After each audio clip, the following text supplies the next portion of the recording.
Hello everyone, welcome to pro अकेड your life time mentor. तो इस पर्टिकुलर लेक्चर में अपन यूनिट एंड डायमेंशंस का लेक्चर 2 का कंटेंट डिलीवर करेंगे। ठीक है, तो यहाँ पे अपन क्या करेंगे, यहाँ पे डायमेंशंस निकालना सीखेंगे। ठीक है, मतलब कोई भी चीज़ दे रखी हो उसका डायमेंशनल फॉर्मूला कैसे निकालेंगे वो अपन इस लेक्चर में सीखेंगे।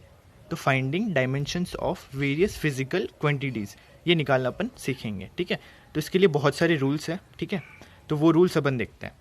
तो सपोज करो डायमेंशनल फार्मूला निकालते टाइम कहीं पे ऐसा आ गया कि डायमेंशनल फार्मूला ऑफ हाइट निकालना है, या डायमेंशनल फार्मूला ऑफ विड्थ निकालना है, या रेडियस का डायमेंशनल फार्मूला, या डिस्प्लेसमेंट का, या डिस्टेंस का। तो यहाँ पे देखो कि इन सब की यूनिट क्या है। इन सब की यूनिट जनरल यूनिट मीटर होगी। ठीक है, मीटर सेंटीमीटर ऐसा कुछ यूनिट होगा। तब मैं ये कह सकता हूँ कि हाइट, विड्थ, रेडियस, डिस्प्लेसमेंट या डिस्टेंस ये सारा है एक टाइप की लेंथ है ना, एक टाइप की लेंथ है। तो इन सब का जो डायमेंशनल फार्मूला आएगा वो आएगा एल। यहाँ तक ठीक है, क्योंकि ये सब टाइप ऑफ लेंथ है ना, ये सब टाइप ऑफ लेंथ है। इसकी भी यूनिट मीटर, इसकी भी यूनिट मीटर, इसकी भी यूनिट मीटर, इसकी भी यूनिट मीटर एंड इसकी भी यूनिट मीटर। तो ये सारी टाइप ऑफ लेंथ हो गई, सारी टाइप ऑफ लेंथ है। ठीक है, तो इन सब का डायमेंशनल फार्मूला एल आ गया। अब आगे चलते हैं। तो यहाँ पे निकालते हैं एरिया का डायमेंशनल फार्मूला। तो जनरली एक रेक्टेंगल होता है, उसके लिए एरिया क्या होता है, लेंथ इंटू ब्रेड्थ, मतलब ये वाली डिस्टेंस इंटू ये वाली डिस्टेंस। तो अगर मैं एक साइड में डायमेंशनल फार्मूला लूँगा तो दूसरी साइड में भी मुझे डायमेंशनल फार्मूला लेना पड़ेगा। ठीक है, तो dimensional formula of area equal to dimensional formula of length into dimensional formula of breadth. अब लेंथ तो लेंथ है ही, ठीक है, और ब्रेड्थ भी टाइप ऑफ लेंथ है, तो इसका भी डायमेंशनल फार्मूला क्या आ जाएगा, एल। तो एरिया का डायमेंशनल फार्मूला आ गया एल स्क्वायर। यहाँ तक ठीक है, तो एरिया का डायमेंशनल फार्मूला क्या आ गया, एल स्क्वायर। ठीक है, अब सपोज करो कहीं आपको नंबर्स दिए हुए हैं, जैसे कोई फार्मूला लिखा आपने और उसमें कहीं 200 का या 100 का ऐसा कुछ डायमेंशनल फार्मूला निकालना है आपको। ठीक है, तो ये याद रखना है कि जो भी नंबर्स होते हैं, जैसे 200 है, -1 है, 3 है, पाई है, 0.46 है, या और भी कोई नंबर है, ठीक है, तो वो सारे नंबर्स डायमेंशन लेस होते हैं। ठीक है, डायमेंशन लेस का मतलब पहले भी बताया क्या होता है कि m की पावर 0, l की पावर 0, t की पावर 0, k की पावर 0, a की पावर 0, cd की पावर 0 एंड मोल की पावर 0। मतलब जो भी 7 फंडामेंटल क्वांटिटीज़ थी उन सब के ऊपर अगर कोई चीज़ डिपेंड नहीं करती है तो उसे अपन डायमेंशन लेस कहते हैं। ठीक है, अब जहाँ पे भी ऐसा कहीं ब्रैकेट दिख जाए, ठीक है, मतलब ब्रैकेट के अंदर कोई सिंपल सा नंबर दिख जाए आपको, तो क्या करना है, उस पूरी चीज़ को हटा के आपको सिंपली 1 पुट कर देना है वहाँ पे। क्या पुट कर देना है, सिंपली 1 पुट कर देना है वहाँ पे। ठीक है, डायमेंशन लेस की जगह हमेशा क्या पुट करेंगे अपन, 1 पुट कर देंगे। ये रूल याद रखना है। ठीक है, अब सपोज करो अपन निकाल रहे हैं एरिया ऑफ सर्कल का डायमेंशनल फार्मूला। ठीक है, तो एरिया ऑफ सर्कल का dimensional formula equals to pi R square का डायमेंशनल फार्मूला। अब पाई का dimensional formula into R square का डायमेंशनल फार्मूला निकालना पड़ेगा अपन को एरिया ऑफ सर्कल का डायमेंशनल फार्मूला निकालने के लिए। अब पाई तो एक नंबर है, तो इसका डायमेंशनल फार्मूला निकालना अपन को तो इसकी जगह अपन क्या करेंगे, सिंपली 1 पुट कर देंगे। और आर यानी radius is the type of length, तो क्या हो जाएगा, एल स्क्वायर हो जाएगा। ठीक है, तो एरिया ऑफ सर्कल का डायमेंशनल फार्मूला भी क्या आ गया, एल स्क्वायर आ गया। ठीक है, अब देखना यहाँ पे भी एरिया है, ठीक है, और इसका डायमेंशनल फार्मूला एल स्क्वायर आया है। और पहले जब अपन ने एरिया रेक्टेंगल के एरिया की बात की थी तब भी अपना क्या आया था, एल स्क्वायर आया था। मतलब एक फिजिकल क्वांटिटी का डायमेंशनल फार्मूला सेम आएगा चाहे कोई सा भी फार्मूला यूज़ करो। यहाँ पे अपन ने फार्मूला यूज़ करा था लेंथ इंटू ब्रेड्थ। ठीक है, तब भी क्या आया, एल स्क्वायर। और जब पाई आर स्क्वायर यूज़ करके निकाला तब भी एरिया का डायमेंशनल फार्मूला क्या आया था, एल स्क्वायर। मतलब तुम फार्मूला कोई सा भी यूज़ करो, किसी भी फिजिकल क्वांटिटी का डायमेंशन वो ही रहेगा। ठीक है, अब अपन क्या कर रहे हैं, अब अपन निकालते हैं वॉल्यूम का डायमेंशनल फार्मूला। तो इन जनरली क्या होता है, जैसे क्यूब होता है, ठीक है, तो क्यूब का वॉल्यूम क्या आता है, length into width into height. ठीक है, तो लेंथ तो लेंथ है ही है, और विड्थ भी टाइप ऑफ लेंथ है एंड हाइट भी टाइप ऑफ लेंथ है। ठीक है, तो एल क्रॉस एल क्या हो गया, एल क्यूब। तो वॉल्यूम का डायमेंशनल फार्मूला आ गया एल क्यूब। अब स्फेयर की वॉल्यूम का डायमेंशनल फार्मूला निकाल के देखते हैं। तो स्फेयर के वॉल्यूम का फार्मूला क्या होता है, 4/3 पाई आर क्यूब। ठीक है, तो dimensional formula of volume equal to dimensional formula of 4/3 into dimensional formula of pi into dimensional formula of r cube. ठीक है, तो 4/3 ये तो डायमेंशन लेस है तो इसकी जगह क्या लिखना है, सिंपली 1। पाई भी डायमेंशन लेस है तो इसकी जगह भी सिंपली 1। और आर क्यूब, आर क्या है, टाइप ऑफ रेडियस, मतलब रेडियस है तो टाइप ऑफ लेंथ हो गया, ये भी क्या है, टाइप ऑफ लेंथ है। ठीक है, तो इसका डायमेंशनल फार्मूला क्या आ जाएगा, एल क्यूब, क्योंकि यहाँ पे आर क्यूब है ना। तो फिर से देखो कि जब इस फॉर्मूले से वॉल्यूम का डायमेंशनल फॉर्मूला निकाला तब भी एल क्यूब, और इस फॉर्मूले से डायमेंशनल फॉर्मूला निकाला वॉल्यूम का तब भी एल क्यूब। मतलब फिजिक कोई सी भी एक जनरल फिजिकल क्वांटिटी है, ठीक है, जैसे है एरिया, ठीक है।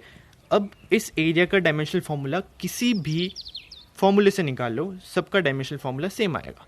जैसे वॉल्यूम का यहाँ पे निकाल के देखा, यहाँ पे भी एल क्यूब इस फॉर्मूले से, और यहाँ पे भी एल क्यूब इस फॉर्मूले से, है ना। मतलब फॉर्मूला कोई भी यूज़ करो तुम, फिजिकल क्वांटिटी का डायमेंशन सेम आएगा, ठीक है। तो इस चीज़ को नोट कर लो,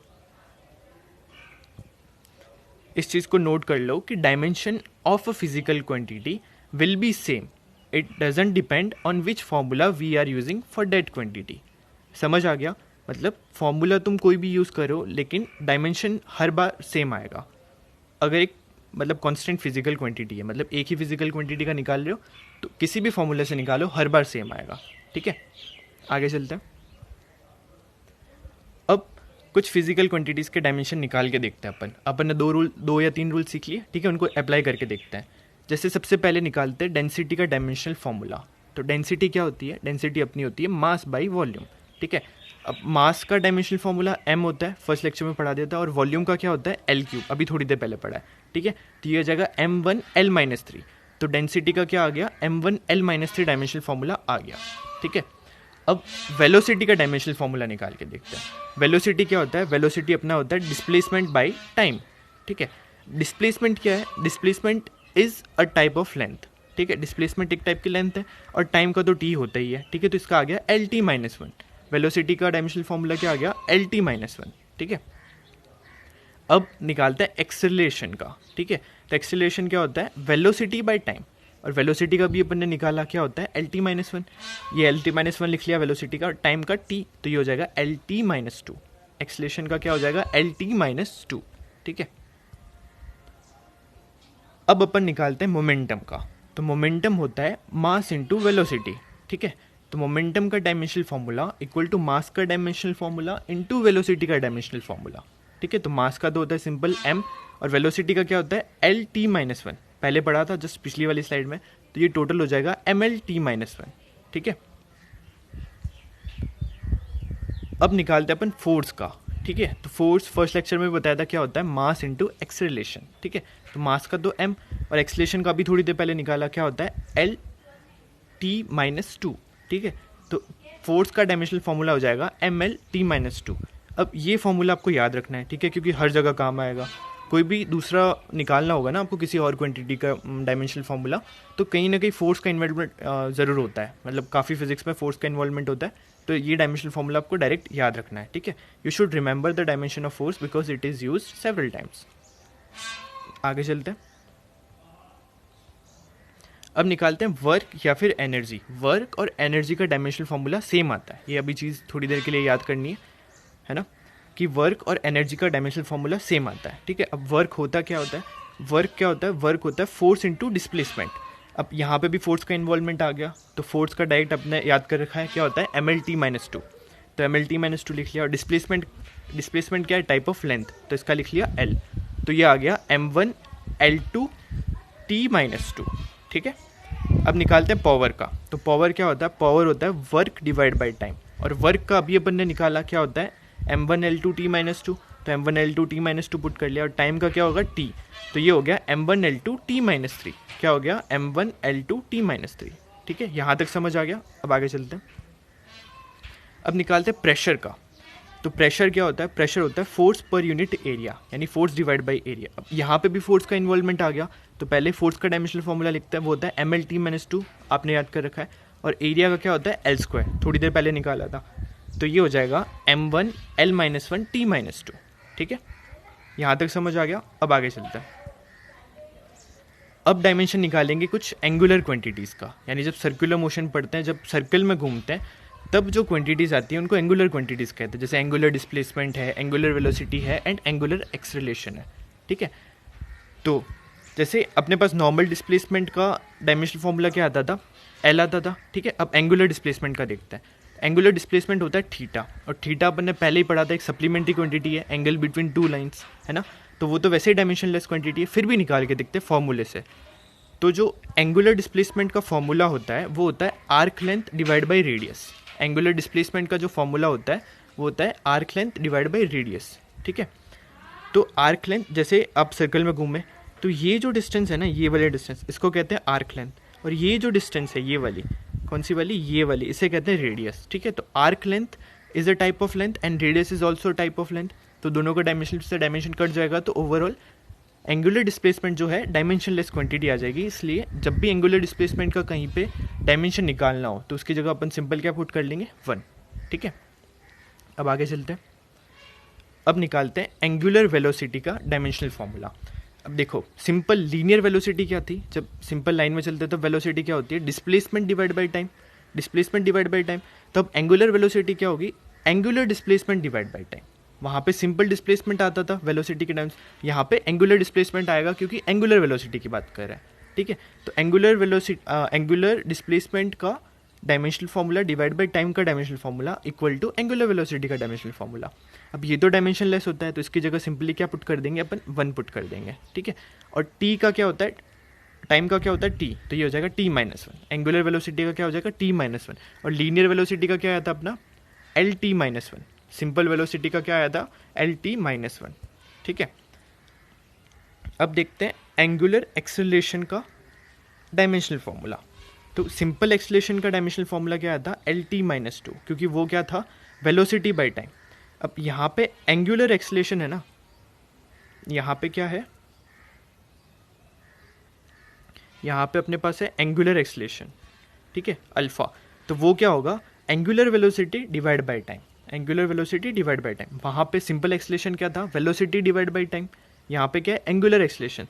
सिंपल एक्सेलरेशन वहाँ पे क्या था, वेलोसिटी बाय टाइम, और यहाँ पे क्या है, एंगुलर एक्सेलरेशन। तो ये होगा angular velocity divide by time. तो एंगुलर वेलोसिटी का तो कोई डायमेंशन होता है, क्या होता है t-1, और टाइम का क्या होगा t, तो ये हो जाएगा t-2। एंगुलर एक्सेलरेशन का डायमेंशनल फार्मूला t-2 हो जाएगा, ठीक है। यहाँ तक समझ आ गया। अब आगे चलते हैं, अब अपन निकालते हैं टॉर्क का डायमेंशनल फार्मूला। अब टॉर्क आरबीडी रोटेशनल मोशन जो होगा ना उस चैप्टर में पढ़ोगे, अभी अगर नहीं पढ़ रखा है तो टॉर्क होता है फोर्स इनटू आर्म लेंथ, ठीक है। तो टॉर्क का dimensional formula equal to force का dimensional formula into arm length का डायमेंशनल फार्मूला, ठीक है। अब फोर्स का डायमेंशनल फार्मूला तो याद ही है, क्या होता है mlt-2, और arm length is a type of length, तो इसका हो जाएगा l। तो टॉर्क का डायमेंशनल फार्मूला आ गया ml2t-2, ठीक है। अब ये सेम फार्मूला वर्क और एनर्जी के लिए भी अपन ने देखा था, तो अपन क्या कह सकते हैं कि dimensional formula of work equal to dimensional formula of energy and equal to dimensional formula of torque, मतलब इन तीनों का डायमेंशनल फार्मूला सेम आता है, ठीक है। ये चीज़ इंपॉर्टेंट है, ये याद रखना है। यहाँ तक समझ आ गया।